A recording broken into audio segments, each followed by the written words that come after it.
Corona தடுப்பு பணியில் முன்மாதிரியாக செயல்பட்ட தேனி மாவட்ட போலீசுக்கு மத்திய அரசின் வெள்ளிப் பதக்கம் கிடைத்தது. மத்திய மனிதவள மேம்பாட்டு அமைச்சகம் சார்பில் முன்மாதிரி செயல்களுக்கு 2003 முதல் தங்கப்பதக்கம், வெள்ளிப் பதக்கம் வழங்கப்படுகிறது. இந்த நிலையில் கொரோனா கட்டுப்பாட்டு பகுதிகளில் நோய் பரவாமல் தடுக்க வெளிப்படையான நடவடிக்கையால் விழிப்புணர்வு ஏற்படுத்தி முன்மாதிரியாக செயல்பட்டதற்காக தேனி மாவட்டத்துக்கு இந்த பதக்கம் வழங்கப்பட்டுள்ளது. தேனி மாவட்டத்தில் செய்த நடவடிக்கைகள் குறித்து 2 முறை ஆன்லைனில் தேனி மாவட்ட காவல் கண்காணிப்பாளர் சாய்சரன் தேஜஸ்வி IPS நடுவர் குழுவில் விளக்கியிருந்தார்.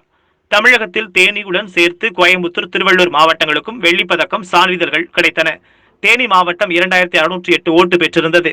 இதில் ஸ்காட்ச் அவார்டு பெற்ற தேனி மாவட்ட காவல் கண்காணிப்பாளர் சாய்சரன் தேஜஸ்விக்கு தேனி மாவட்ட பீப்புள் ரைட்ஸ் பவுண்டேஷன் சார்பாக வாழ்த்து மடல் வழங்கி கௌரவிக்கப்பட்ட நிகழ்வில் பீப்புள் ரைட்ஸ் பவுண்டேஷன் தென்மண்டல ஒருங்கிணைப்பாளர் மற்றும் தேனி மாவட்ட தலைவர் வழக்கறிஞர் குமரகுருபரன் வாழ்த்து மடலை வழங்கி கௌரவித்தார்.